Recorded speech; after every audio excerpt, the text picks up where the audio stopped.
Quando a Valve anunciou as novas Steam Machine, eu fiquei muito animado. Eu fiquei tão animado, na verdade, que eu comecei a fazer vídeos aqui no canal falando de Linux para jogos como CashOS, Bazzite. Eu gostei tanto que, na verdade, eu tirei o Windows do meu PC principal e passei a usar o CashOS. A notícia da Steam Machine me empolgava, porque no mundo cada vez mais cheio de notícias negativas, nesse nicho que a gente trabalha, que a gente faz vídeo, que a gente gosta de acompanhar, tinha uma notícia positiva, que é justamente o avanço absurdo que o Linux tem tido nos últimos anos. E esse avanço, em grande parte, foi, digamos assim, financiado pela Valve através do Proton, que é essa camada de compatibilidade que usa o Wine, é um fork, né, do Wine, para trabalhar a compatibilidade de jogos em distribuições Linux. E eu estou muito interessado no lançamento da Steam Machine para ver o SteamOS, que eu creio que vai ter uma versão mais universal, para ser usada não só por quem comprou a máquina da Valve em si, e também para ver o quanto isso vai incentivar o desenvolvimento do Linux para jogos. Aviso, esse vídeo foi gravado antes do lançamento oficial da Steam Machine,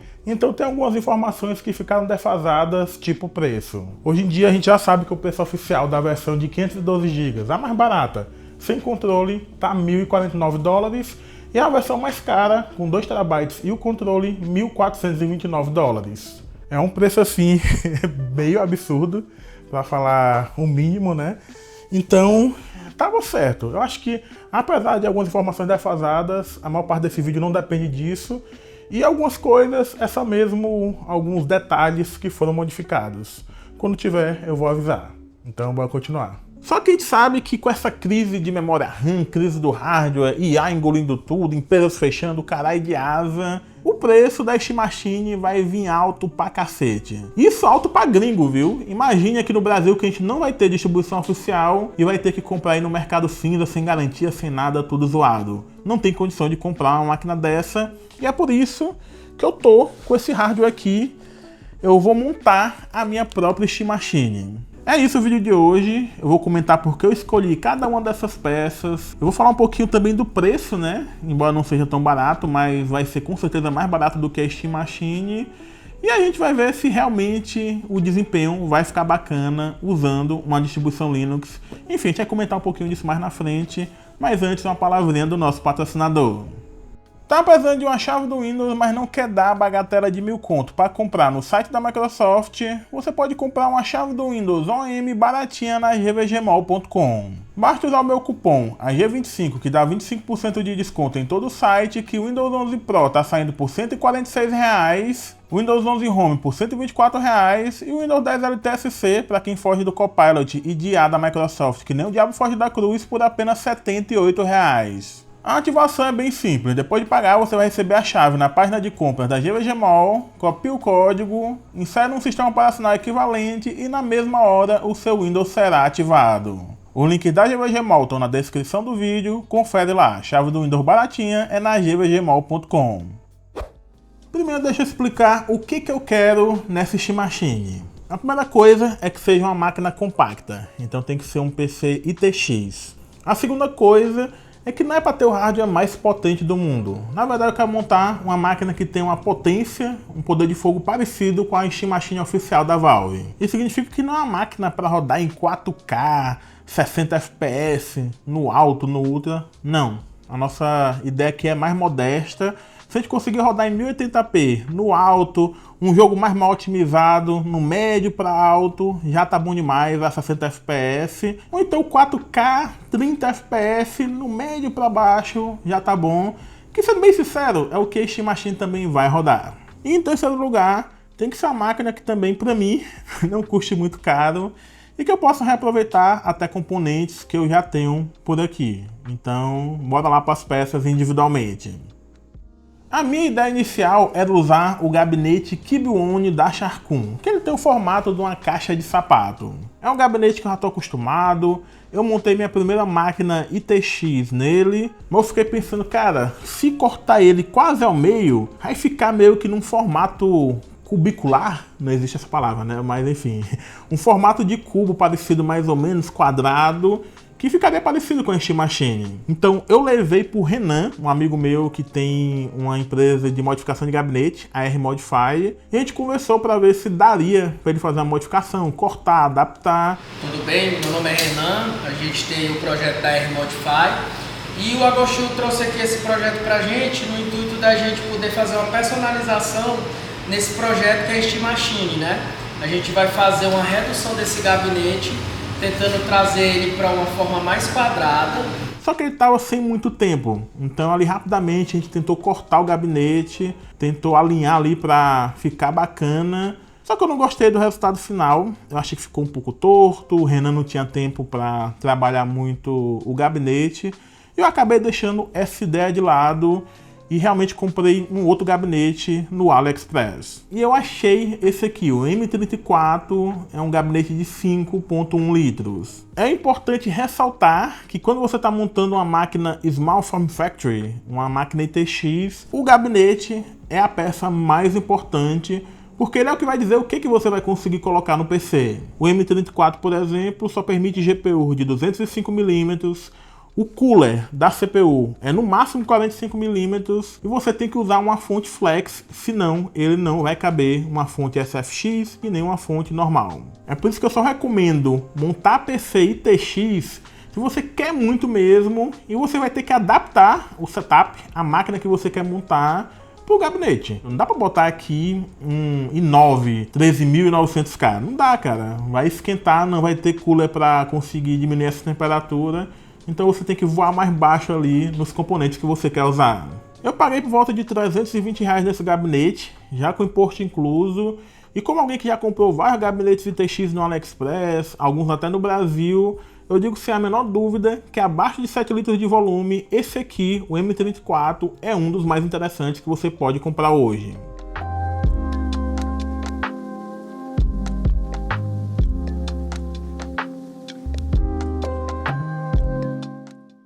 De placa-mãe, eu vou usar essa H610 ITX da Maxan, que eu já usei em outros vídeos aqui do canal. Minha primeira máquina ITX, o PC do meu irmão que eu montei. Só que eu fui fazendo upgrade, meu irmão também, e a placa-mãe acabou sobrando, estava aqui guardada. Chegou o momento de ela voltar à vida nesse projeto de Steam Machine.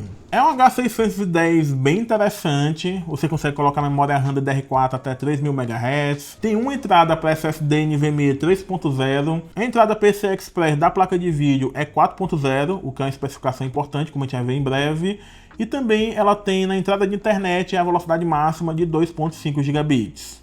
E para dar conta da CPU, a Steam Machine vai usar uma CPU da AMD com 6 núcleos e 12 threads. Como eu estou usando aqui um reaproveitamento, na verdade, dessa H610, eu resolvi usar um i5 12400F. Essa CPU aqui eu paguei R$550 alguns meses atrás. E ela vai ser interessante porque justamente ela tem a mesma especificação em termos de núcleo e de threads. E eu creio que ela vai estar muito a par da CPU que a Valve está usando na Steam Machine. E outra vantagem que na verdade me dá em usar o i5 12400F é que é uma CPU que é bem fria e que simplesmente o cooler box que já vem com ele, apesar de zoadento, pelo menos a princípio já vai servir para o nosso projeto. Mas na frente, se eu ver necessidade, eu posso acabar trocando e pegando aí um cooler que caiba, né, dentro desse gabinete. Para a memória RAM, eu vou usar esses dois módulos de 8 GB, somando no total 16 GB DDR4, que na frequência dela XMP oficial é até 2800 MHz. É uma memória que, como vocês podem ver aqui, ela é meio caidinha, eu tenho guardado ela faz muito tempo, mas ela se encaixa perfeitamente nesse projeto. E eu fiz vários testes, deixei rodando esses testes aí por mais de 24 horas e não foi detectado nenhum defeito, nenhum erro, nenhum problema. Então vai casar perfeitamente aqui no que a gente está montando. Depois eu compro um dissipador de calor para não ficar tão feio assim e também para aumentar, né, a durabilidade dos chips. Como vocês podem ver, eu estou tentando não gastar dinheiro, viu? Com os componentes, estou tentando usar coisas que eu já tenho aqui guardado, embora uma coisa ou outra eu tenha comprado gabinete, CPU, placa de vídeo, enfim. A memória DDR4 até tem ficado mais acessível desde a diminuição da taxa da brusinha. Isso porque a gente está conseguindo pegar módulos DDR4, 3200 MHz, 8 GB, né, por volta de 300 contos, 250. O que é meio louco, porque antigamente por esse valor a gente conseguia pegar, era até 32 GB DDR4, 3200 MHz no AliExpress. Mas enfim, são os tempos sombrios que a gente vive. Só que pra mim, obviamente, como diz o Júlio lá do Todo Mundo Odeia o Chris, é melhor não gastar, então bora de memória velha mesmo.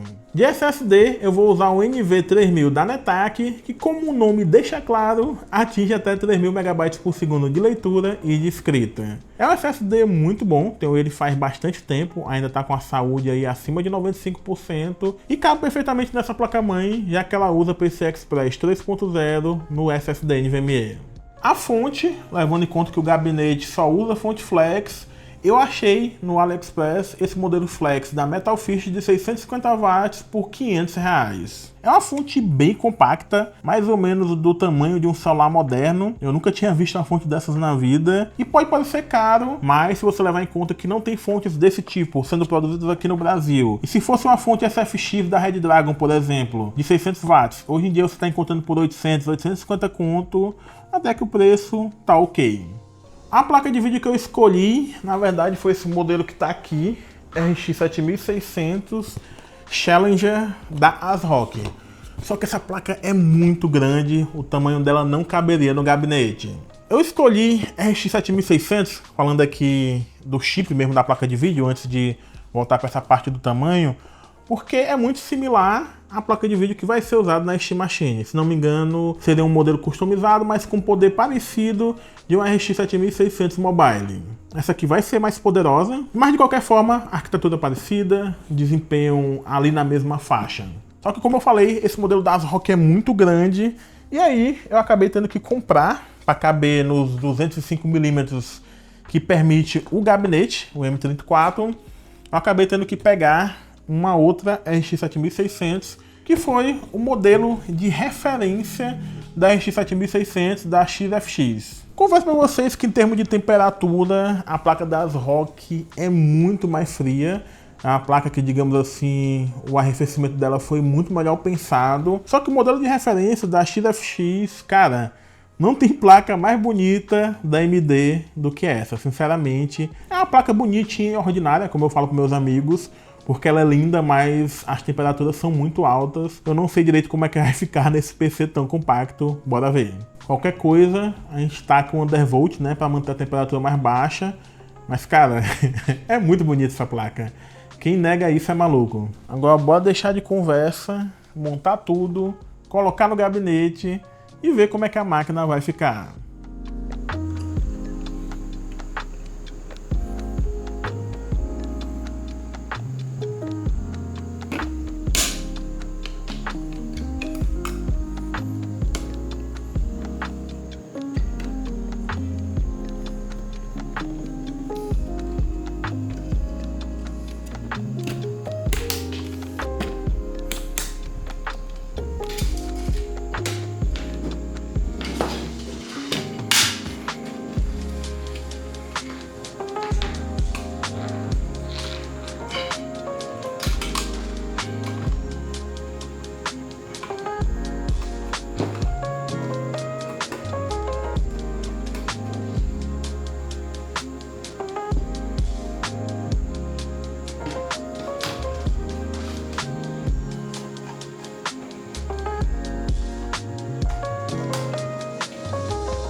Um item que eu esqueci de apresentar para vocês, e na verdade tinha que ter colocado antes da fonte, que não tem espaço aqui para manejar, é esse extensor PCI Express 4.0.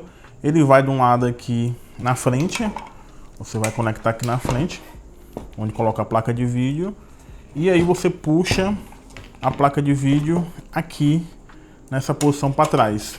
Aí você coloca a placa de vídeo aqui, vai encaixar nessa parte traseira.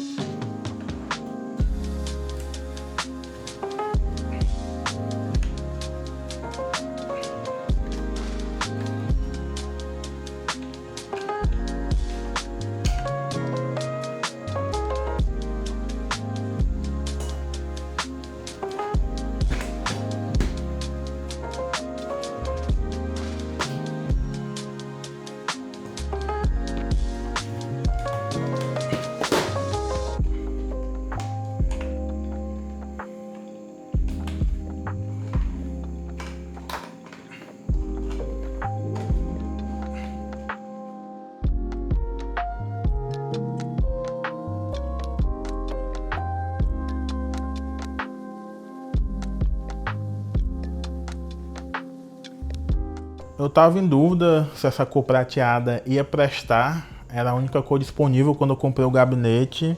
Mas ficou muito, muito da hora. Muito mais bonito do que eu imaginei.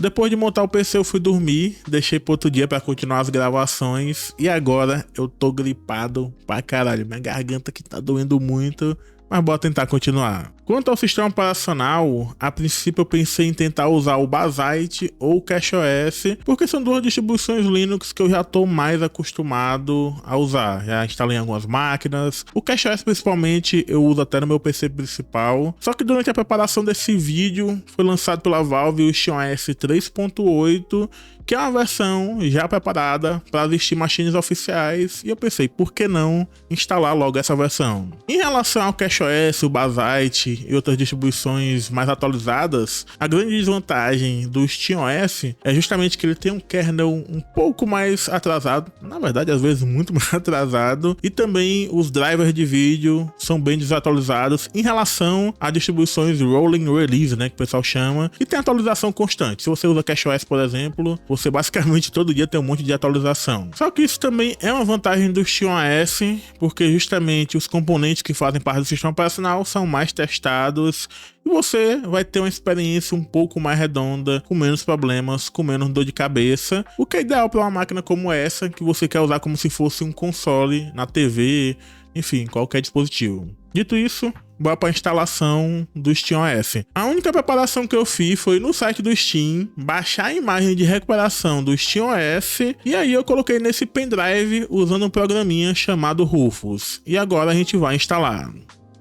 Bora entrar aqui na BIOS para dar boot através do pendrive. É esse dispositivo que está aqui embaixo, a primeira partição. Teoricamente agora é para inicializar, deu certo, e é para inicializar como se fosse um ambiente de recuperação do Steam Deck, do SteamOS. Eu pensei que ia demorar mais para carregar as coisas, por estar no pendrive e tal, mas aparentemente não. E aqui ó, vocês podem ver nessa parte de cima que temos 4 opções. Ele pensa que está num Steam Deck, ou então algum dispositivo compatível, né? Então nós temos limpar o usuário, reparar o SteamOS, é como se fosse um dispositivo que já tinha, né, o SteamOS, ferramentas de reparo, e também tem a opção que a gente vai usar aqui, que é limpar o dispositivo e instalar o SteamOS como se fosse do zero. Então, bora lá. Tá perguntando aqui se eu quero realmente limpar o dispositivo, reinstalar o SteamOS. Ok, agora é esperar.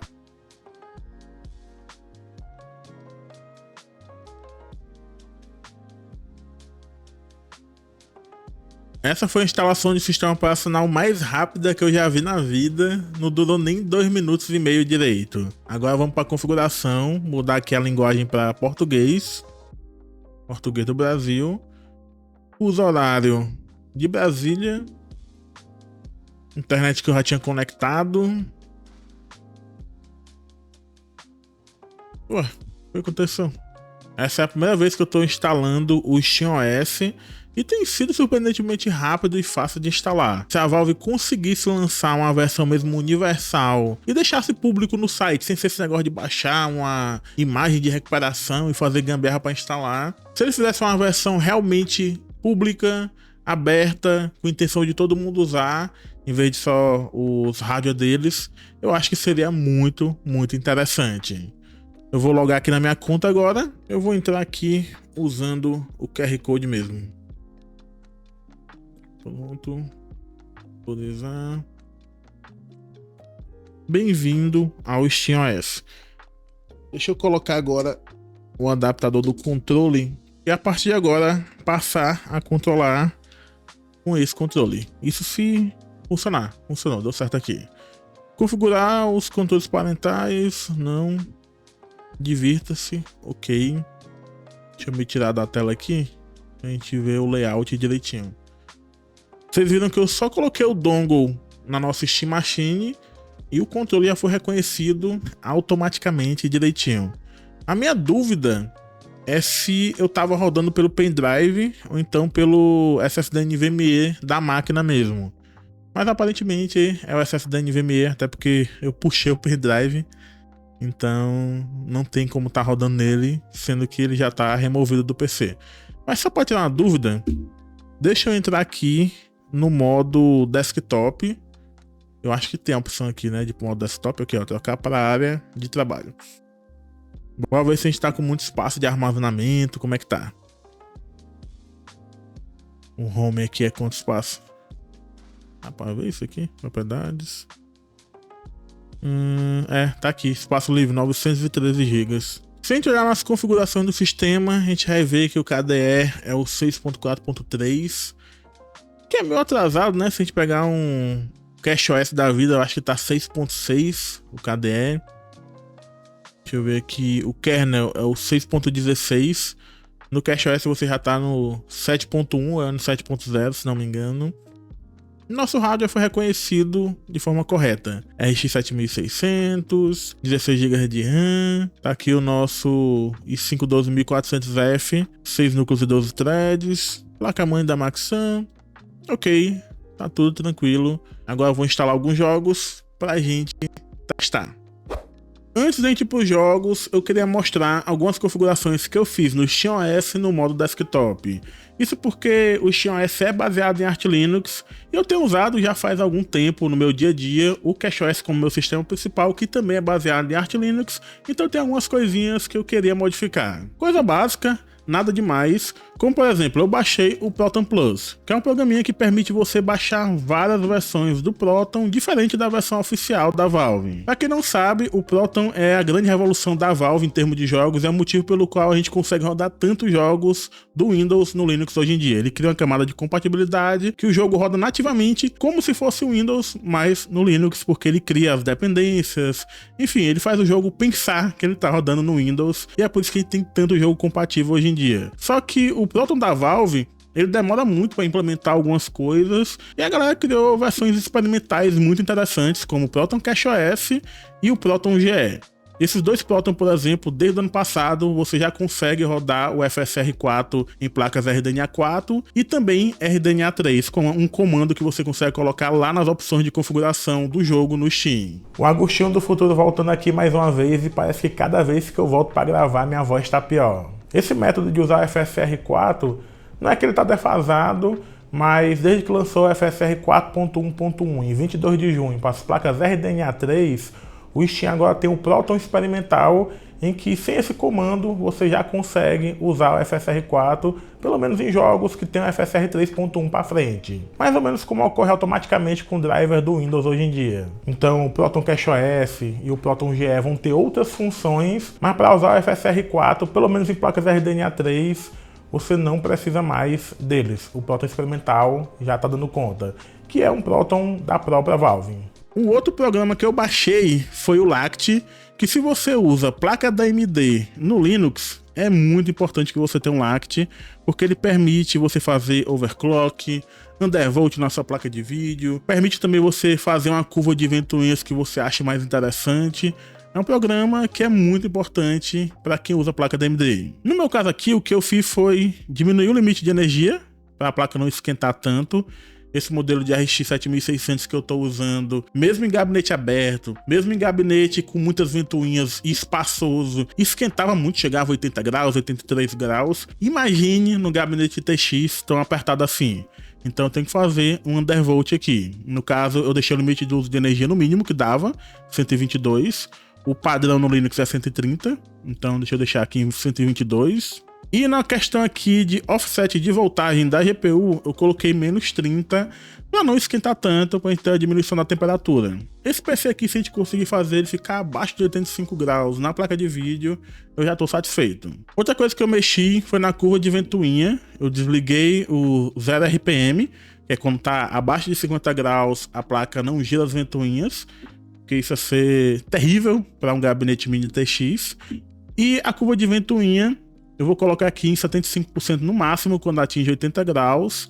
porque senão faz muito barulho. E embora seja uma máquina TX e vai fazer barulho, eu prefiro que fique um pouco mais quente, mas seja menos barulhento, desde que a gente não atinja o limite térmico da placa de vídeo, que se não me engano na RX 7600 é 85 graus. Por isso que pra mim, se a gente estiver abaixo disso, tá ok, tá tranquilo. Feito isso, agora a gente pode voltar pro modo Game, o modo Steam Machine mesmo puro, que é clicando aqui nessa opção aqui de cima, Return to Game Mode, e bora lá.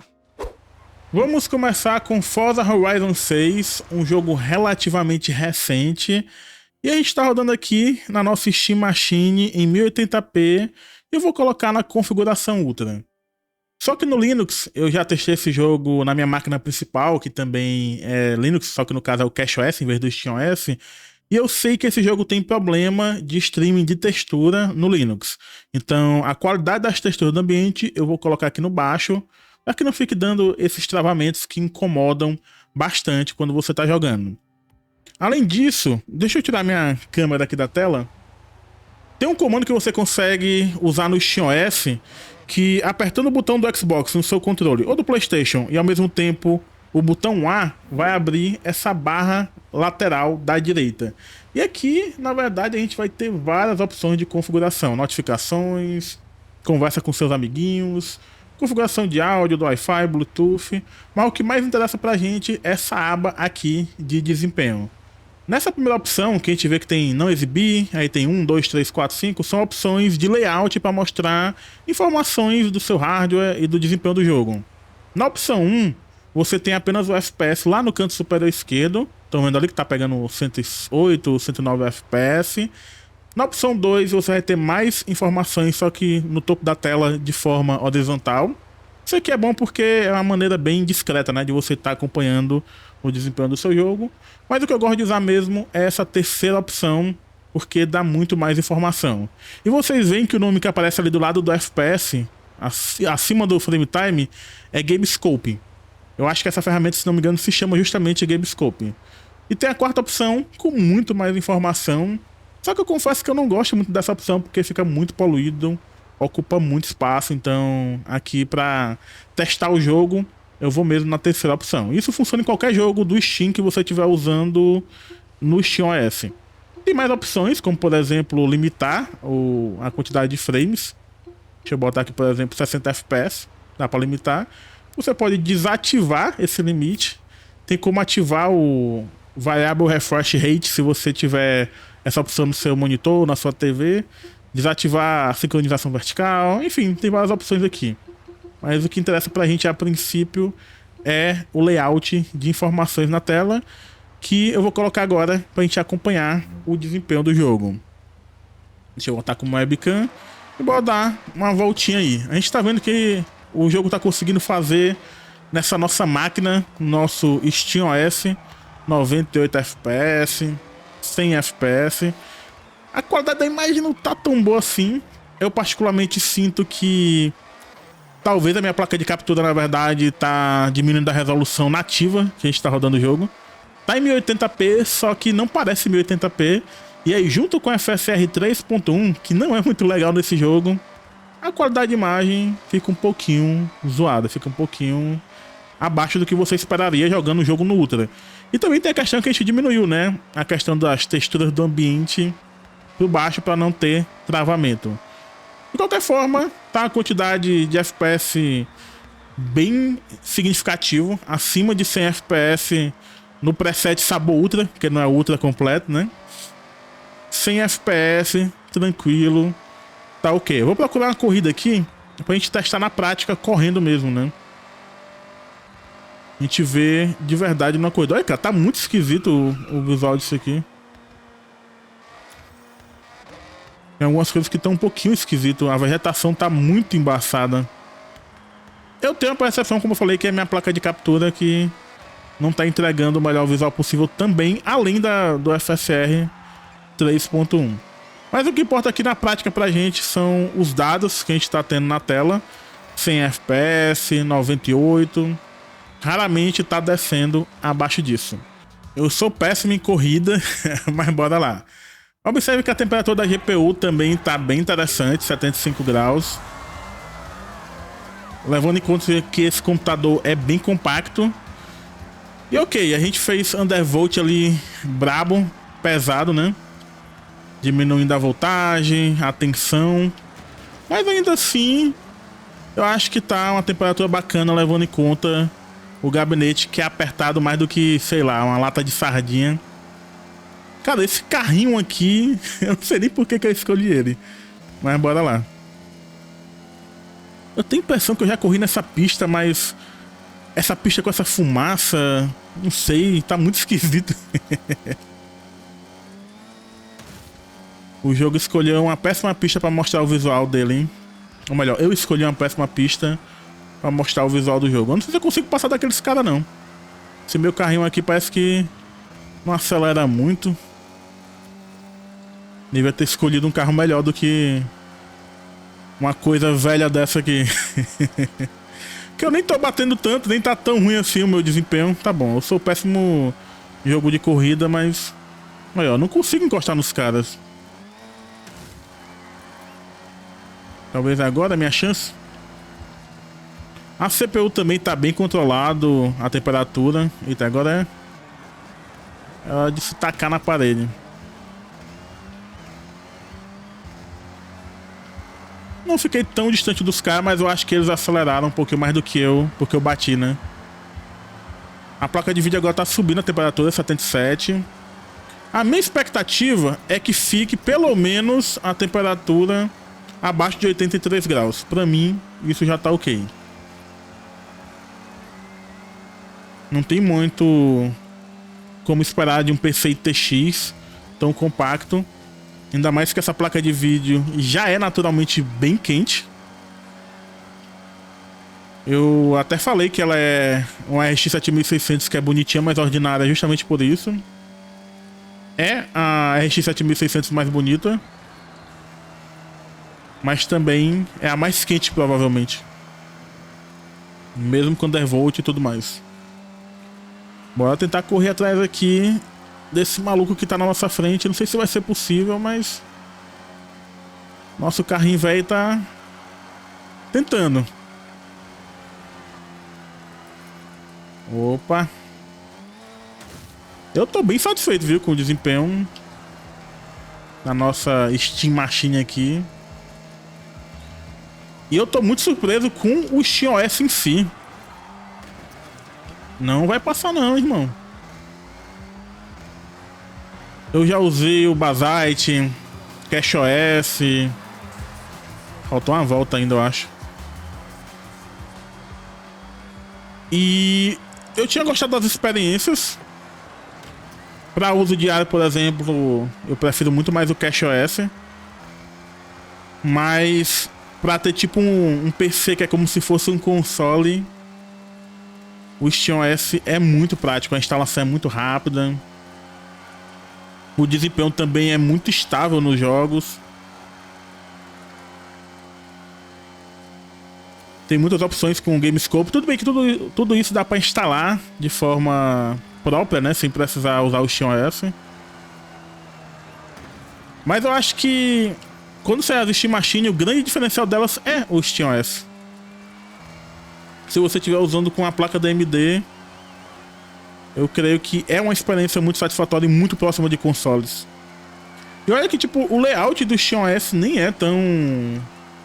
do Big Picture também do Steam, né? Nem é tão elaborado assim, ele é simples, mas funciona, cara. É isso que importa, é funcionar e ser estável, né? A gente tá aqui com nossa maquinazinha fazendo, sei lá, 120 FPS nessa pista aqui, 116, quase sempre acima de 110 FPS. É absurdo, cara. É um absurdo. E ganhamos. Como eu não gostei da qualidade visual do FSR 3.1, eu vou mostrar para vocês agora como utilizar o FSR 4 em placas RDNA 3 no SteamOS sem muita dor de cabeça. Você vai no jogo que é do seu interesse, clica em propriedades, em compatibilidade você clica em forçar o uso de ferramenta de compatibilidade e você procura o Proton que a gente baixou no Proton Plus anteriormente. No caso aqui, o Proton CashOS, Proton GE, Proton ME. eu vou usar o Proton CacheOS, que é um Proton que eu estou bastante acostumado a usar. Em opções de inicialização, além desse Proton Enable Wayland, que geralmente eu uso porque na maioria dos jogos mais recentes melhora o frame time, você vai usar também esse comando aqui, Proton FSR4 RDNA3 Upgrade igual 1. E não esqueça de colocar essa opção aqui de comando, porque senão o comando que você está colocando não vai funcionar. É só isso. Mas só funciona se você estiver usando algum Proton que tem compatibilidade com FSR4, como o Proton CacheOS, Proton GE e por aí vai. Os Proton nativos da Steam não funcionam, embora no mês que vem, em julho, provavelmente vai sair aí o FSR4 oficial da AMD para as placas RDNA3, e esses comandos provavelmente não vão ser mais necessários para ativar o FSR4. No caso, vai ser até uma versão mais avançada, que é o FSR 4.1. Depois disso, é só abrir o jogo e vai ter lá a opção de você usar o FSR4. Se a gente vir aqui agora em configurações e vídeo, vamos ver que está sendo usado o FSR 4.0.3, que é a versão que esse comando baixa, porque é a versão que tem menos hit de desempenho em placas RDNA3, embora tenha sim um hit de desempenho considerável. Vamos ativar aqui o layout de informações na tela. Vocês podem ver que a gente saiu da casa dos 100, 105 FPS para 84, mas a qualidade visual se tornou bem superior. Você tem menos artefatos. Isso que aqui é a versão 4.0. Ainda tem a versão 4.1, que é a que a AMD está prometendo para julho. Vai ser lançado no próximo mês, daqui a uns 20 dias provavelmente. Então é um hit de performance, mas que eu sinceramente acho que vale a pena, porque o FSR 4.0 já tem uma qualidade de imagem muito superior ao FSR 3.1. Até porque é uma versão do FSR que usa Machine Learning, então tem uma qualidade superior de imagem mesmo, só tem um hit de performance maior. Mas eu particularmente acho que vale a pena. Eu usaria com FSR 4, cravaria aqui o jogo a 60 FPS e seria feliz jogando meu Forzazinho com o frame time liso, qualidade de imagem boa e aproveitando o meu joguinho sem muito pensar, sem muita dor de cabeça, só sendo feliz com o meu SteamOS, com a minha Steam Machine caseira. É isso por Forza, bora pro outro jogo. Vamos agora de Resident Evil Hacking, Resident Evil 9, que é um jogo bem bonito e que é relativamente bem otimizado. Em termos de desempenho, ele é bem otimizado, só não é otimizado em questão de uso de VRAM. A gente está em 1080p, taxa de quadro variável, essa opção de fio de cabelo eu vou deixar. Geralmente eu desativo o desfoque de movimento. Qualidade gráfica, eu gosto de colocar no alto, junto com qualidade da iluminação e sombras também no alto. Só que é foda, tá estourando o VRAM. Vocês podem olhar aí no canto direito inferior, tá estourando o uso de VRAM. Mas eu vou deixar assim, nas configurações avançadas eu vou diminuir a qualidade da textura. Dessa forma não estoura a VRAM. E o upscaling eu vou tirar desse FSR1, vou colocar o FSR 3.1.5. Bora carregar aqui um save que seja mais fácil da gente usar. Porque eu tenho um cenário aqui em que eu já derrotei todos os zumbis, quase todos na verdade. Então fica bacana pra gente dar um tour aí pelo hospício do jogo. Ok, vamos ativar aqui o layout de informações. E vocês podem ver que a gente está fazendo aí 133 FPS, na casa dos 130. E a imagem tá boa, tá uma imagem satisfatória. Dá para você jogar tranquilamente desse jeito. Em cenários mais abertos, a metade final do jogo, você vai para Raccoon City, né? Você vai cair o seu FPS, vai cair ali para casa dos 90, por aí. Mas ainda assim vai ter um desempenho satisfatório. Como eu disse, ó, a qualidade visual é ok com FSR 3.1 nesse jogo. Tem uma implementação que é bacana. Vou dar uma volta. A temperatura da GPU já está em 77 graus. É porque o uso de GPU tá no máximo, né? A CPU aqui é que relativamente me surpreendeu. Eu pensei que o i5 12400F ia peidar mais na farofa para conseguir entregar mais de 120 quadros nesse jogo. E ele dá uma queda às vezes ele não consegue empurrar a placa de vídeo em 100%, tipo agora, ó. Mas, em geral, tá mantendo acima aí dos 130 FPS o tempo todo. O problema do FSR 3.1 é esses detalhes, tipo aqui na porta, ó, tem tipo uma cintilação nos detalhes internos da porta. E isso ocorre mais ainda em objetos de metal, em objetos que têm mais complexidade, tipo essas prateleiras, um monte enfileirada. Na cozinha aqui que a gente vai, eu diria que é o pior cenário pro FSR 3.1. Mas ainda assim é aceitável, é jogável. Eu sinceramente não me incomodaria tanto. Embora, claro, né? Quando tiver a opção do FSR 4, ou se eu quiser usar aquela gambiarra do FSR 4, daria. Só que eu não vou testar nesse jogo, porque eu acho que já tá ok o FSR 3.1. A GPU tá agora atingindo 78 graus. O consumo dela tá a 120 watts, mais ou menos como a gente colocou. E vocês podem ver que o desempenho tá muito bom. Esse cenário aqui é um pouco mais pesado. A GPU aí tá caindo um pouquinho. Não a porcentagem de uso, mas a quantidade de FPS que está sendo gerado. Mas ainda assim tá se mantendo aí, ó, na casa dos 90, 100. Como eu falei, é um jogo que, em termos de desempenho, entrega muito FPS. Se você quiser, na verdade, dá até pra você vir aqui nas opções gráficas. Calma aí.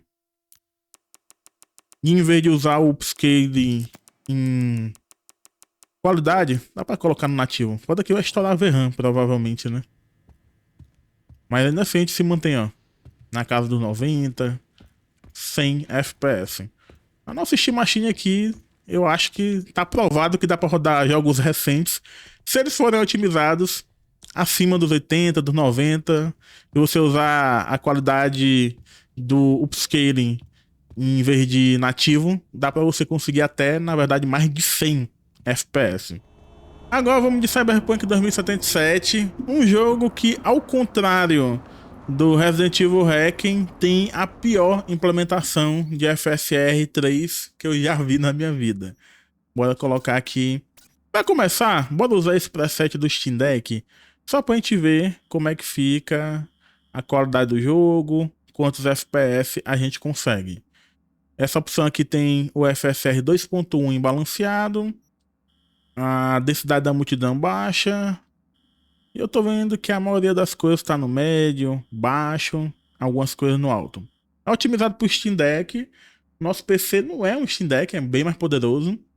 Então, bora ver como é que vai ficar a questão do FPS e também da qualidade visual. A gente tá fazendo aí 150 FPS. E assim, a qualidade visual tá ok. Tá faltando muitos efeitos. O FSR 2, ele tem alguns problemas, tipo naquele lugar ali que a gente usa pra fazer viagem rápida pelo mapa. É meio zoado. Mas em geral, eu diria que é uma qualidade bacana. Se o Steam Deck faz 60 FPS com isso aqui, é impressionante. Mas não deve fazer, deve ser 30, né? FPS meio que cravado. Talvez uns 40, não sei. Mas pro nosso setup aqui tá leve demais. Eu acho que a gente pode conseguir uma qualidade gráfica melhor. A gente tá fazendo 140, quase 150. Isso que tá sobrando GPU, né? O pobre do i5 2400F não tá conseguindo empurrar mais quadros. Então bora mexer aqui nas configurações. Eu vou colocar aqui agora na opção gráfica Ultra. E eu vou usar o FSR 2.1 a princípio, para vocês verem como é que fica a qualidade. E depois a gente bota o 3.1, 3.0. 3.0 para vocês verem como o 3.0 é pior do que o 2.1. Talvez justamente por isso que o preset, ele automaticamente já coloca o FSR 2.1. Porque ele sabe que a versão nova que eles implementaram é uma bela de uma merda. Então, bora lá. No Ultra, usando completamente o preset que o jogo deu, a gente tá fazendo aí 97 FPS. O uso de GPU tá acima de 95%. Eu tô até surpreso porque o i5 2400F tá carregando esse tanto de NPC, calculando esse tanto de coisa. É impressionante. O Cyberpunk 2077 é um jogo que ele martela muito nas CPUs. Então, a RX 9000, a RX 7600 conseguir ficar em 98% de uso é impressionante. Porque vejam o tanto de NPC que tem nesta caralhada. Olha aqui na minha frente. Gente pra caralho. E a GPU tá litorando 99% de uso. Impressionante. O i5 2400F me surpreendeu. Bora colocar no Ultra novamente. Só que dessa vez ativando o FSR4 no nativo, em qualidade. E vamos colocar aqui também a nitidez em 50. O resto é tudo do preset Ultra, que nem estava antes, só que com FSR 3. Em termos de FPS, a gente estava fazendo aqui antes com FSR 3 e com FSR 2 na casa dos 90, 90 e pouco. E talvez ali no final dos 80, 87. E agora a gente caiu para 80, 79. A gente perdeu aí por volta de 15 FPS, 10 FPS. Vai depender da cena, vai depender do local. Mas vale a pena pela qualidade de imagem que a gente ganha, pela nitidez, pelos detalhes que são resolvidos. Tipo, naquelas cercas ali do fundo tava muito ruim no FSR 3. Eu acho que é uma troca que vale a pena. Em geral, né? Vale a pena você trocar um pouco de FPS para ganhar mais qualidade visual, mais estabilidade na imagem também. Agora sim, eu jogaria desse jeito. Só travaria o FPS novamente e jogaria meu joguinho, meu Cyberpunk, na felicidade, sem dor de cabeça. Para finalizar, The Last of Us Parte 1, a gente vai colocar aqui o jogo na opção gráfica mais alta que conseguirmos. Dá pra colocar no Ultra. Eu acho que esse jogo sofreu alguma grande otimização, porque eu lembro que antes, no preset Ultra, passava de 8 GB de VRAM, e agora a gente tá só com 5 GB de VRAM. Eu não tô ficando maluco. Eu lembro que esse jogo aqui estourava VRAM antigamente, então eles deram alguma otimizada. Eu não sei se é alguma coisa só do Linux, ou se foi otimizado o Windows também. Comentem aqui embaixo se você percebeu essa mudança também, se você viu alguma notícia, porque me surpreendeu, cara. Só 5 GB de VRAM, usando aqui o preset Ultra. E tudo bem, a gente tá aqui, resolução de exibição em Full HD, e tá também com o FSR em qualidade, por isso que a resolução renderizada é 720p. Mas mesmo assim eu lembro que estourava ou ficava quase estourando a VRAM. Se a gente tirar aqui no padrão, ó, ainda continua com 5 GB de VRAM. Só aumenta um pouquinho o uso de VRAM quando desativa o upscaling. Então, vamos deixar aqui com FSR 3 ponto mesmo, em qualidade, e bora ver como é que fica o desempenho do jogo.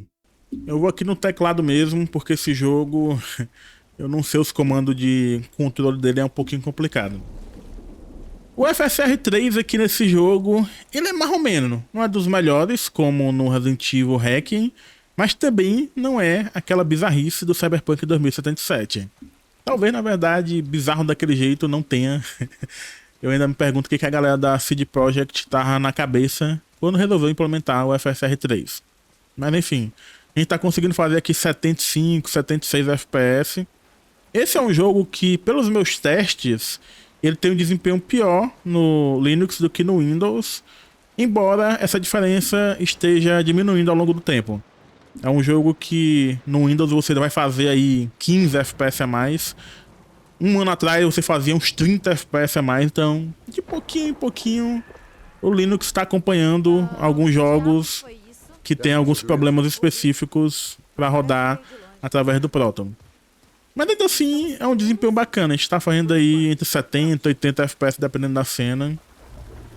Eu diria que para uma máquina que você quer que seja um console para rodar os jogos recentes em 1080p no alto, no Ultra quando der, em resoluções mais altas no médio, mexendo mais na configuração, eu acho que o desempenho tá satisfatório.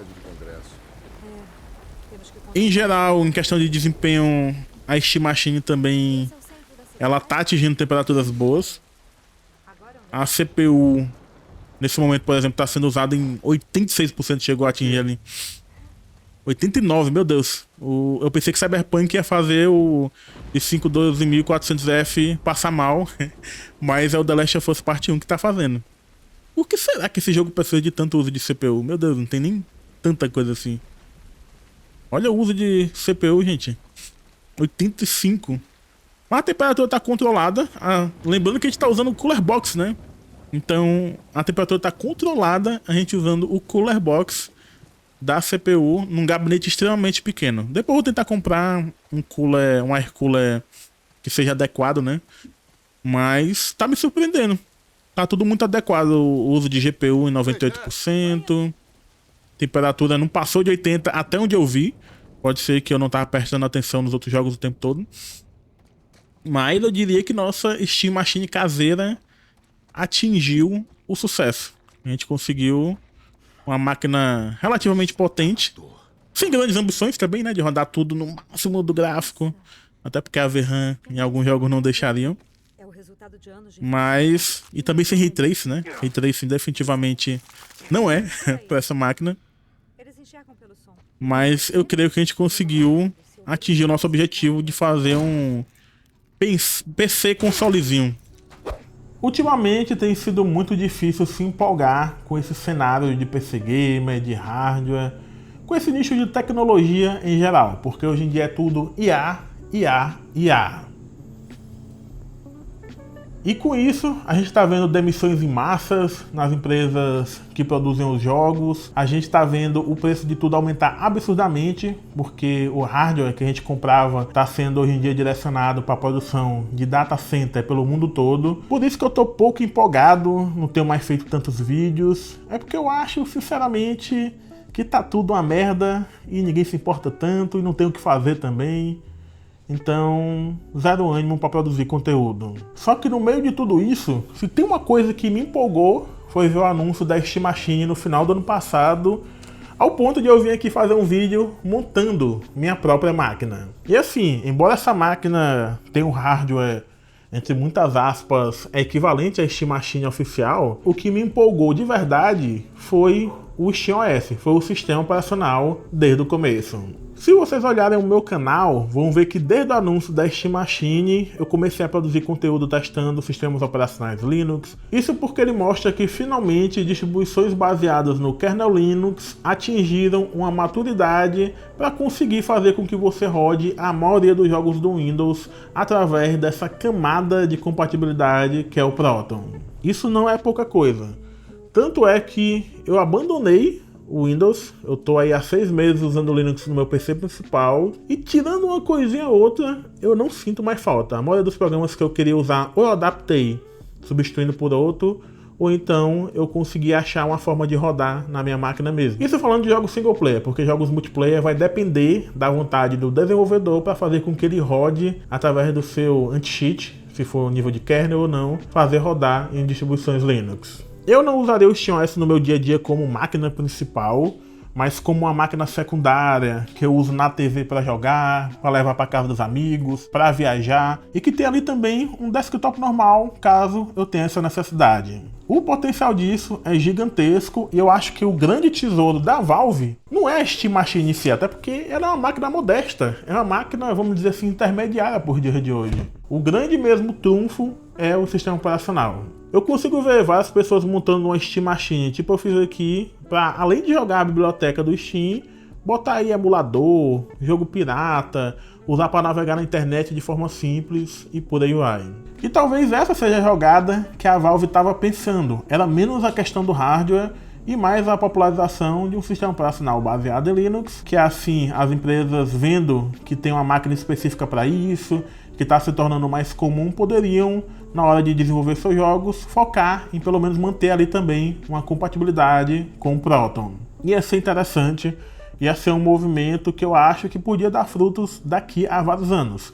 Que nem o Steam Deck deu. O Steam Deck foi que deu esse primeiro passo, agora a Steam Machine a Valve está querendo dar o próximo. Tem a questão também do óculos de realidade virtual, que vai criar uma próxima camada para rodar jogos em ARM. Enfim, eu acho que tem muita coisa que a Valve está planejando. E são passos assim pequenos, São passos que às vezes você dá meio troncho e cai, que nem a primeira Steam Machine, que foi um fracasso, mas que a experiência acaba servindo mais na frente para você desenvolver um produto melhor, desenvolver alguma coisa que realmente tem um impacto dentro da indústria. E eu espero que a Valve também saiba disso, que a grande coisa que ela tem nas mãos é o SteamOS, não é um hardware. Dito isso, deixa eu ali jogar na minha Steam Machine. Falou, até o próximo vídeo, que eu não sei que dia vai ser. Falou, galera, até mais.